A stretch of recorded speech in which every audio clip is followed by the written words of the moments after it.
My name is Amanda D. Kirby, and I was 30 years old when I learned that sometimes the cleanest goodbye is the one nobody sees coming.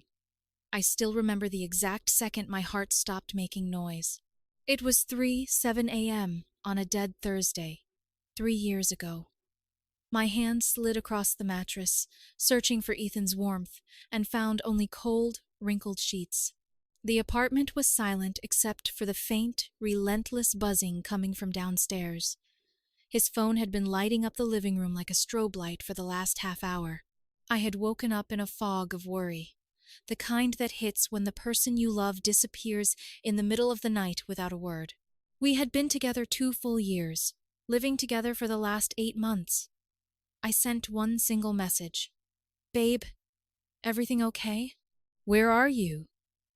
31 seconds later, my phone nearly launched itself off the nightstand. I answered, and Ethan's voice hit me like broken glass. "Are you actually serious right now?" he screamed. "It's 3 in the morning and you're checking my location like some stalker. Do you have any idea how suffocating you are? This is exactly why I feel like I'm in prison." I was still half asleep, my heart racing from concern. "I woke up," I said. "You weren't here. Your phone was going crazy downstairs. I just wanted to know you were safe." "You always do this," he snapped. "You have to know where I am every second of every day. You need constant reassurance, constant control. I can't breathe around you. I need space. Space. Do you even hear me?" Then the line went dead. I sat on the edge of the bed in total darkness, the glow of my phone dying in my hand. 2 years of memories moved behind my eyes, like a film I no longer trusted. I paid most of the rent, almost all the utilities, and most of the groceries, because Ethan had been between opportunities for over a year. The lease was in my name alone. His credit was a disaster. The couch, the TV, the kitchen table, the bed we were supposed to share, everything but his clothes and cologne had been mine before we moved in together. And I was the suffocating one for asking one worried question. At 3 a.m., something inside me did not break. It simply turned off. "Okay," I whispered to the empty bedroom. Ethan stumbled through the door at 6:23 a.m. Shoes dangling from his fingers, hair a mess, smelling like an ashtray soaked in cheap vodka and someone else's perfume. He crawled into bed like it was any other night, curled up, and started snoring in under 2 minutes.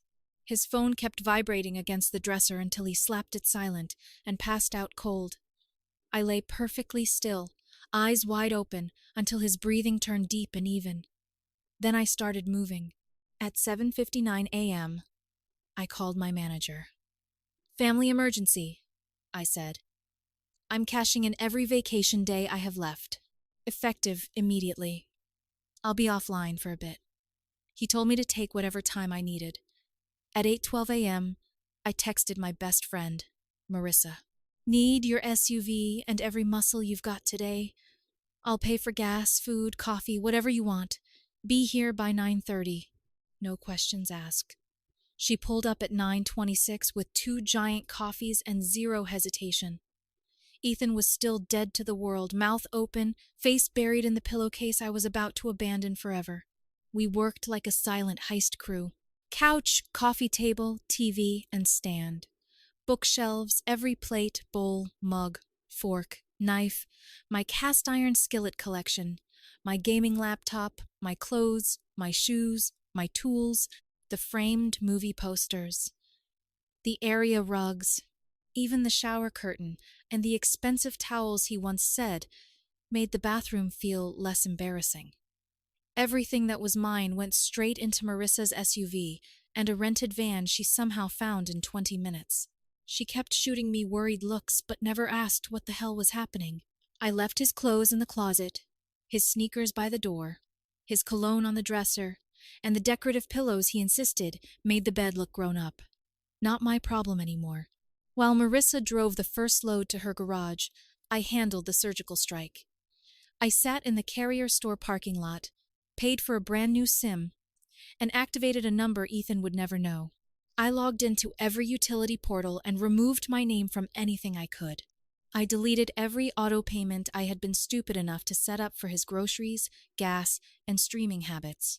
Then I walked into the jewelry store downtown where I had been secretly making monthly payments on an engagement watch for him, because I had planned to propose on our anniversary. I told the manager the short version, took the loss, and walked out with cash in an envelope and a hollow feeling where hope used to be. After that, I called the company in another state that had offered me a senior position 6 months earlier, the one I had turned down because I thought I could not leave Ethan. "Is that role still open?" I asked. It was. Start date: exactly 2 weeks from that day. Total elapsed time from the moment Ethan screamed, "I need space," to the moment I hit the interstate with everything I owned was 11 hours on the dot.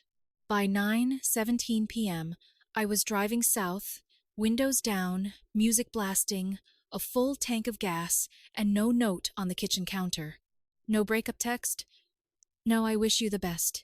He wanted space. I gave him 3 years, 900 miles, 2 time zones, and the entire continental United States on a silver platter. I blocked him on every platform before the new SIM even finished its first boot up. Blocked his friends, his sister, his mother, his cousins, anyone who might forward a message or a sob story. That night, I slept on Marissa's couch. She stared at me like I had grown a second head. "Are you sure you're okay?" I looked at the ceiling, lighter than I had felt in years. Never felt better. The next day was a 15-hour drive through flat highways, cheap gas stations, and the strange silence that comes after a life ends while your body keeps moving.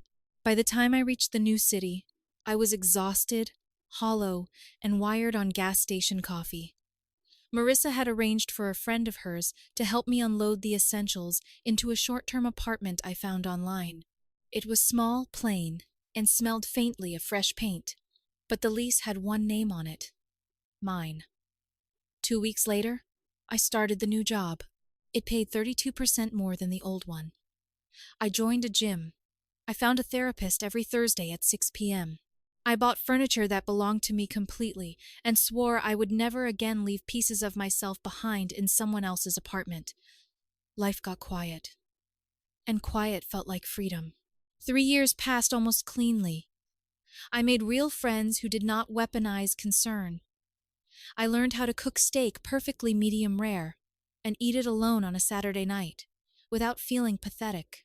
I started dating a man named Marcus, who texted me when he was running late because he wanted me to know he was safe, not because he was afraid I would explode.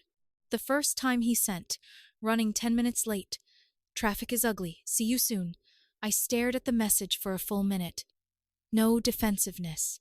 No accusation. No punishment for caring. Just basic respect. I did not realize how starved I had been for normal, until normal made me cry. Then one random Tuesday, I was sitting in my usual corner of the coffee shop near my office, headphones in, answering emails, when someone pulled out the chair across from me and sat down like he owned the place. "Found you." I looked up slowly. Ethan. Same eyes. Same smirk. 3 extra years on his face. A few more lines around his mouth, but unmistakable. My chest went cold before my face had time to react. "Took me forever to track you down," he said, smiling like this was charming. "You really went full ghost." I closed my laptop. "How did you find me?" Your old coworker finally cracked. "I can be persuasive when I want something." Later, I checked. He was lying. Of course he was. But in that moment, all I could focus on was the fact that he was sitting in front of me after 3 years of silence, looking irritated that I had successfully left. "We need to talk," he said. "No, we don't." I stood, but he reached across the table and wrapped his hand around my wrist. "Yes, we do. You disappeared. No warning. No explanation. Nothing. Like a coward." I pulled my hand free. "You screamed that I was suffocating you and said you needed space. I gave you space." "That's not what I meant, and you know it." "No, I know what you said." His expression shifted, and for the first time I saw panic underneath the arrogance. "Vanessa had a baby." The name hit the table between us like a glass dropped in a silent room. Vanessa. His ex-girlfriend. I remembered her vaguely. The woman he used to describe as unstable, clingy, impossible to satisfy. The woman he insisted was ancient history. What does that have to do with me? Ethan leaned forward. She got pregnant right after you left. Everything fell apart. My life fell apart. I was dealing with that. With her, with bills, with people judging me, and you just vanished. I stared at him. You are blaming me for your ex-girlfriend having a baby? His jaw tightened.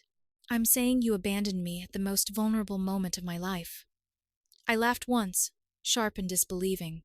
You were out at 3 a.m, smelling like another woman and screaming at me for asking if you were safe. That was one night. That was the night I finally believed you. People nearby had started glancing over. Ethan lowered his voice. You owe me. There it was. Not closure. Not apology. Not regret. Money. For what?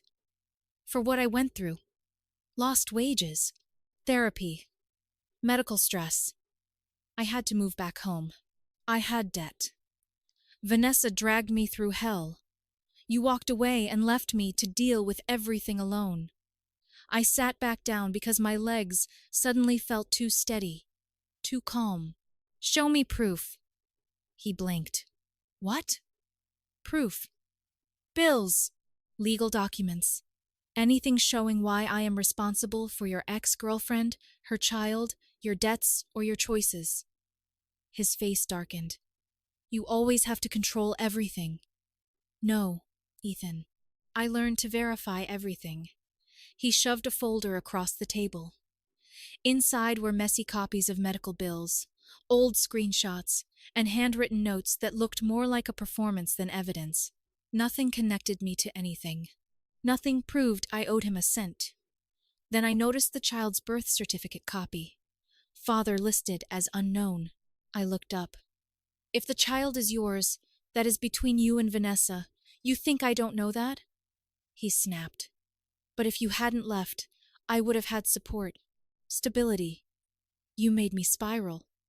No, I said quietly. You lost access to the woman who was paying most of your life. His face twisted. You think you're so innocent? No, I think I'm free. He leaned close. This isn't over. I gathered my laptop and stood. It was over 3 years ago. You just didn't notice, because I stopped answering. That night, I told Marcus everything. Not the edited version. Not the version that made me sound stronger than I felt. Everything. He listened without interrupting. When I finished, he asked, Do you want advice? Or do you want me to just sit here with you? I almost laughed because the question was so gentle it hurt. Sit here, I said. So he did. For 2 weeks, nothing happened. I changed my number again, warned my office, and hoped Ethan's pride would burn out on its own. Then at 10:30 on a Monday morning, a process server walked into my office and handed me a thick envelope loud enough for the whole open floor to hear. Ethan was suing me for $45,000. Emotional distress, lost wages, stress-related medical bills, abandonment at his most vulnerable moment. My boss pretended to be interested in a spreadsheet, but I felt every eye in the office on me. The humiliation burned. But when I opened the complaint, the fear lasted only a minute. Then something inside me went still again. Ethan had made the same mistake he made 3 years earlier. He thought shame would make me run. This time, I called a lawyer. The lawyer I hired was named Evelyn Shaw, and within 5 minutes of reading Ethan's complaint, she leaned back in her chair and laughed. Not a polite laugh, a real one. This is one of the flimsiest things I've seen all year, she said, tapping the packet with one red fingernail. He's claiming you abandoned him because you ended a relationship and moved away? He says I vanished. You were not married. You had no child together. The lease was in your name. You were allowed to leave. I knew that. Logically, I knew that. But hearing someone say it with legal certainty made my shoulders drop for the first time in weeks. Then Evelyn smiled. Discovery is going to be fun. And it was. Ethan had painted himself as a broken man who spent 3 years suffering because I disappeared. But his own public social media told a different story. 2 weeks after I left, he was posting from clubs, rooftop bars, and beach weekends. Caption after caption said things like, "Finally free, single and loving every second, and no more chains." Evelyn printed everything. Then came the financial records. The debt he blamed on me had started long before I left.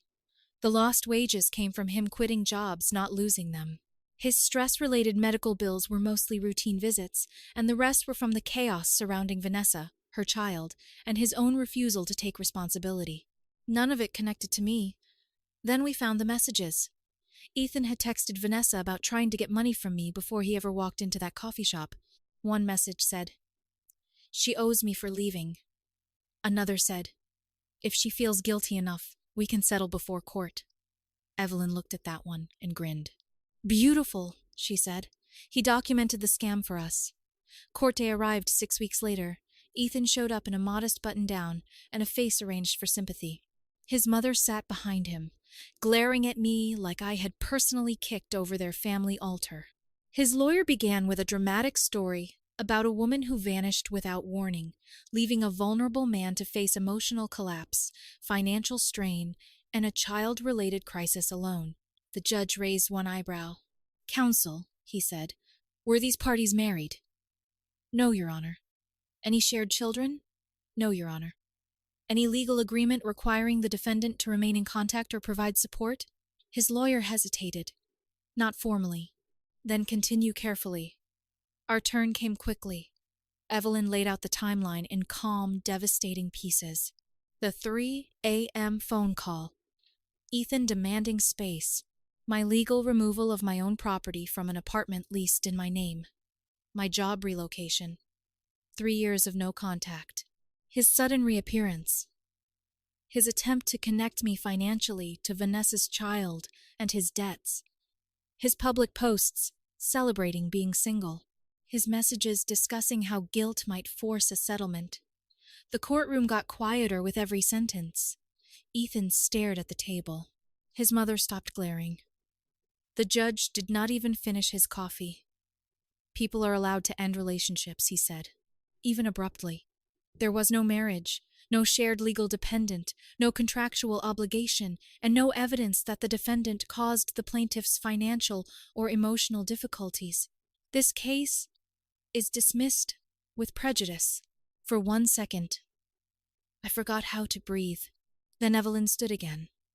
"Your Honor, we are also requesting attorney fees under our counterclaim for frivolous litigation and bad faith filing." The judge reviewed the exhibits, especially the messages about guilt and settlement. "Granted. Defendant is awarded full attorney fees and an additional $2,500 payable within 90 days. Ethan looked up sharply. "I don't have that kind of money." The judge's expression did not change. "Then perhaps consult an attorney before filing meritless lawsuits in the future." Outside the courthouse, his mother lost control. "You ruined my son's life," she shouted. "He had to move back home. He's drowning in debt. All because you couldn't handle a real man." I stopped walking.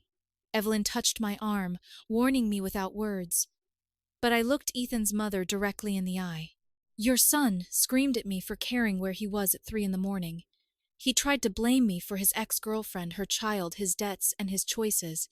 Then he sued me when guilt didn't work. He ruined his own life. I just refused to let him ruin mine."